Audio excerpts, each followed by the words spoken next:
So something I have been asked and frankly give a lot of thought to is the idea of should I, will I, how much will Olivia and I give to our daughter when we move on, right? When we pass on, because it comes for all of us.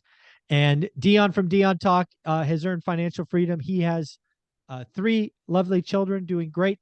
So I just wanted to ask him, Dion, have you thought about how you're going to divide up your empire, how much money you want to leave to your kids at your eventual passing, or are you just not thinking about that? You just want to, you're going to blow it all and say, good luck. What's going on?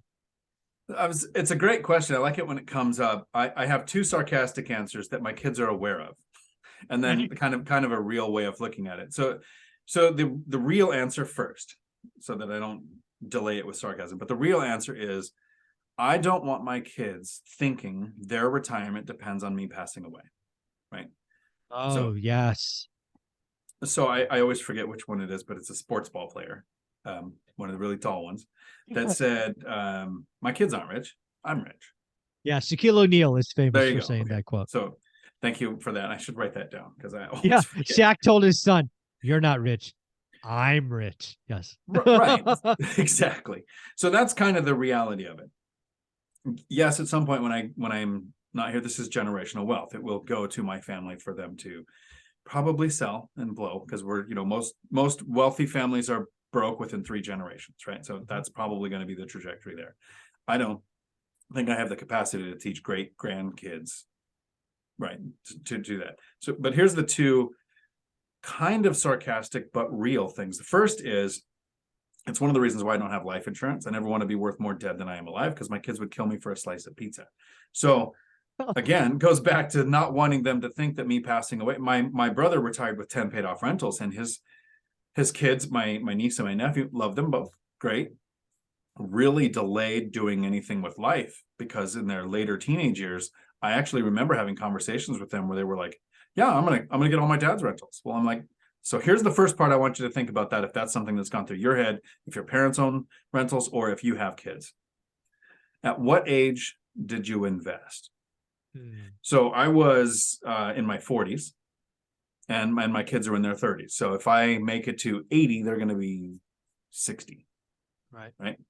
Yeah. That means they would have to retire at regular age if they're going to rely on me passing away in my 80s or 90s. So that doesn't help them retire early. If you're Matt, the lumberjack landlord, now he's in his 40s and his kids are under 5, Young. right? So Yeah. when he's 80, they'll be 40. 30 or 40, right? Whatever it is, they're 45. So it might be kind of an earlier retirement for them. So that's kind of an estimate of how old are you compared to your kids. So some people might be leaving their properties to their grandkids. That's the first thing. The second thing is, and this is a bit sarcastic, is I tell my kids that when I pass away, my portfolio will be divided equally into thirds. They each get a third, or it'll be all sold off. They get a third, unless any one of them spends a penny on their mothers, then the other two get everything. So that's kind of the sarcastic answer. But I make sure that I have sarcasm to bring up the topic so that we can talk about it, so that my kids are aware. I'm not their retirement. Their retirement needs to happen decades before I would pass away, if I make it that far. If I die sooner, I don't know that any of them are ready to just all of a sudden have a portfolio, right? And like the people right now who are investing, if you're like Matt and you're taking your kid to the job sites and everything, it could work out. They can totally get into it. But everybody think about what their father did, and how much you hate it, whatever it is. So that might even backfire. I think what's most important, here's my solution. This is the best thing I could do for my kids. And if you're watching this video, I think this is the best thing that you can do for your kids.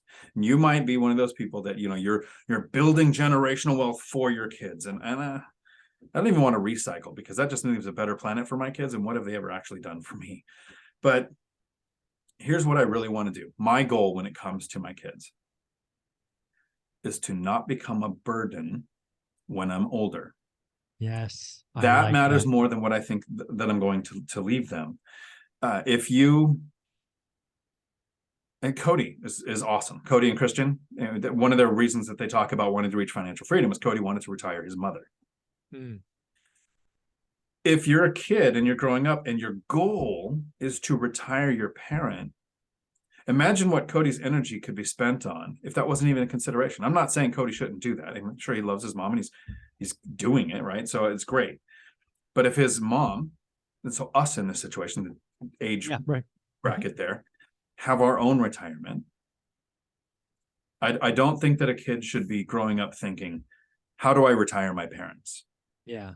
Or take care of them, or pay for their retirement home, or feel bad because they don't make enough money to put you in a better home. And believe me, when I say talking about being in a home, that's not a bad thing. I definitely want to be in a home when I'm old enough and can take care of myself, because I've seen my kids take care of pets, and I don't want that lifestyle either. I want trained professionals to take care of me. I want the money that's going to pay for that. I don't want my kids to have to earn the money to pay for that. Yeah. It's funny, when I think about this topic, I actually go back to my second book, 15 Conversations with Real Estate Millionaires, which again, if you haven't got on Audible, you're missing out, because this man right here is the narrator. Dion narrated the second book, which was just awesome. But I always get asked for what chapter was most meaningful, right? Because again, it's 15 totally different stories. And one of those chapters I put in the book was for me.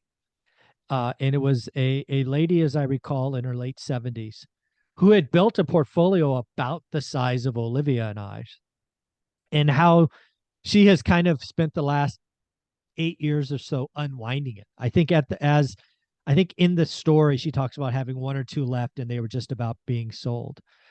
But a lot of that conversation was about, have you ever met a 75-year-old who was a good landlord? The answer is no, right? I've bought a lot of those things.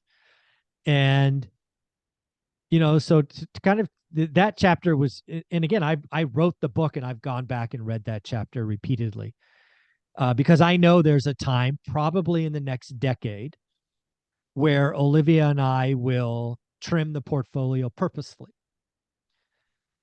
We will probably get the portfolio down to a size that, I don't know, that's 20% of where it is today when we move on, or like when it would be, when life events happen. And Teresa, will inherit that, and there'll be instructions about who to work with, and if she wants to dump them. But it will be the best stuff. It will be the free and clear stuff. So my intention is absolutely to give her enough, but not everything, right? Olivia and I will be enjoying life, hopefully for the next 50 or 60 years. And all because of what we did over 15 years. And but yeah, that chapter in the book, I don't remember what chapter it was, but her story was very moving. So that's kind of my plan. I like conversations like this because it's actually one of the reasons I like the show Yellowstone. It's a family who make decisions and take actions that impact decades. Like, they're never thinking of next week or next month. They're thinking, our grandkids are going to have this impact. When we start investing, most of us are coming from a point where we've just been in survival mode. How do I make enough money to survive till the next paycheck? And then we figure out, if I do something with my money, pay myself first, house hack, start an investment, start to develop cash flow, I can get on this investment ladder. Then how do I grow it? And most of us are focused on that. And a lot of people actually never get out of that growth phase. Like, they get to 50 units, they want 100. They get 100, they want 190. Yeah. They now it's, how do I do syndications? How do I do trailer parks? How do I do whatever? And they've got like 8,000 things going on. It's just growth for growth's sake. Some of us figure out that 16 is plenty. It's probably too much. I just want enough money to have fun. So there's a timeline to our investing.